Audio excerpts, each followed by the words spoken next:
Welcome, first semester BCA students. We've made it. This is the definitive, celebratory capstone explainer for your entire problem-solving techniques course. You know, you've spent the last few units mastering the foundational building blocks of C logic, and today we're treating you as peers. You are completely ready to tackle rigorous algorithmic reasoning. This explainer is all about the payoff. Every single pattern you've traced since Unit 1 is about to assemble into complete, powerful algorithms. Let's dive in. Here is the agenda for our culminating deep dive today. We're moving from the heavy computational lifting of arrays all the way to string manipulation. We'll be going through sorting algorithms traced, searching sorted data, text processing and patterns, a complete course recap and evolution, and we'll wrap it all up with some final practice exercises. All right, Section 1, sorting algorithms traced.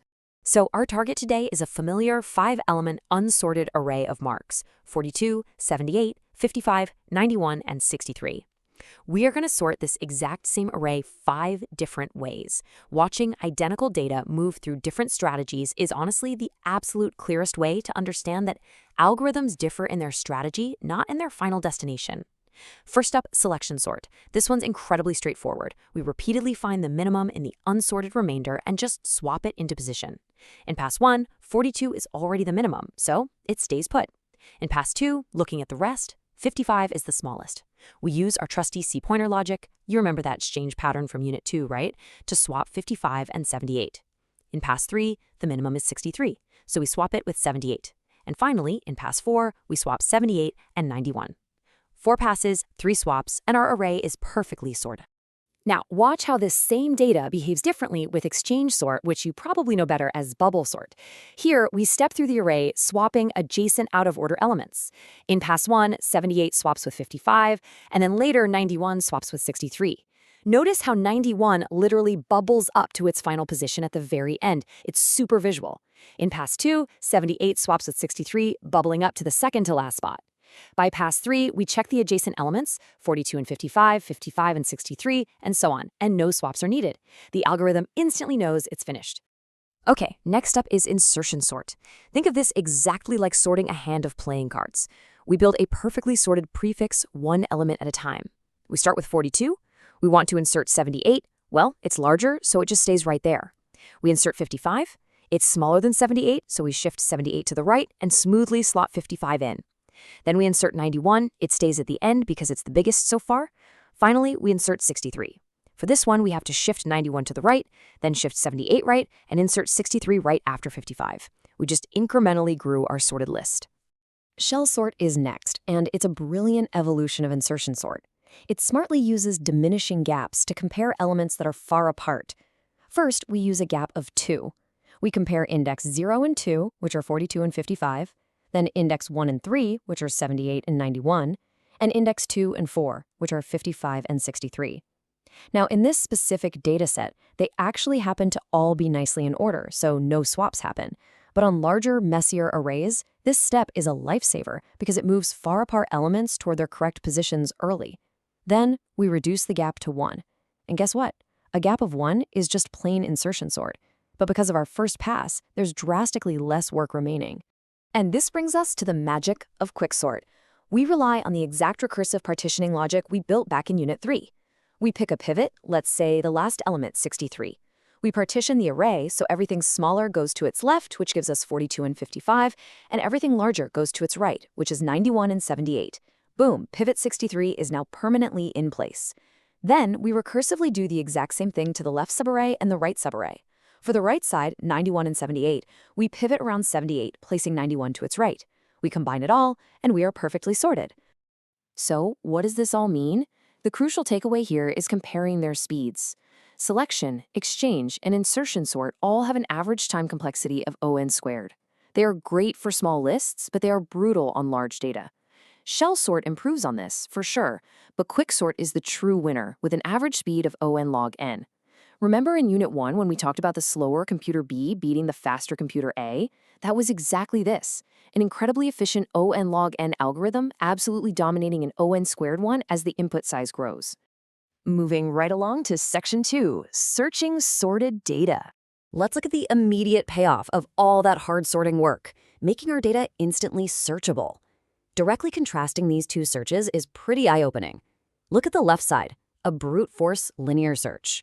Trying to find 91 in an unsorted array takes 4 distinct comparisons. We literally just walk down the line, one by one. Now look at the right, binary search on our newly sorted array. We want to find 78. We check the middle element. It's 63. Because it's sorted, we instantly know 78 must be in the right half. So we completely discard the left side. No need to even look at it. We check the middle of the remaining right half, and bam, it's 78. Just 2 elegant halving steps. All right, section 3, text processing and patterns. Think of text processing as the same engine, different car metaphor. Everything we just did with numeric arrays, we can absolutely do with strings, because in C, strings are simply arrays of characters ending in a null terminator. Let's adjust text line length by padding. We have our running example, the 11-character string BCA student. If our system requires a fixed width of 15 characters, we just use our basic array counting pattern. We find the current length, which is 11, and then append trailing spaces from index 11 up to 14. Simple as that. But what if we want to search text? Say we are doing a live, character-by-character keyboard search for the letter T in BCA student. We just scan linearly. Index 0 is B, no. Skip, C, A, the space, S, and finally at index 5 we get a direct match for T. This is literally just linear search applied to text instead of numbers. And text editing? Well, that relies on our trusty array shifting techniques. If we want to delete the space at index 3 in BCA student, we don't just leave an empty hole there. We start at index 3 and shift every subsequent character one place to the left. We overwrite the space with S, the S with T, compressing the entire string into a seamless 10-character word, BCS student. Finally, let's talk about linear pattern searching.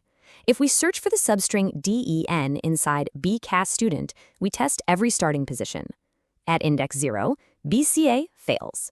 It fails at 1, 2, 3, all the way to 6. But at index 7, we check D matches D, E matches E, N matches N. A perfect match. It's the classic brute force string matching algorithm. Simple, effective, and built entirely on those array loops we know so well. Section 4, Course Recap and Evolution. As we wrap up, I want you to see exactly how much your algorithmic reasoning has grown since day one. You haven't just memorized random facts, you've built a continuously expanding piece of logic. Let's track the humble exchange pattern. Remember Unit 1? It was just swapping 2 variables with a temporary holder. In Unit 2, it evolved into a pointer swap. By Unit 3, we scaled it up to reverse entire arrays from both ends. And here in Unit 4, that exact same 3-line logic powers almost every single sorting algorithm we cover today. And this brilliantly illustrates the power of reuse. Take partitioning. The technique you mastered in Unit 3 to find the kth smallest element is the exact unmodified engine driving quicksort today. One technique solving 2 entirely different-looking problems. That, my friends, is what algorithmic thinking is all about.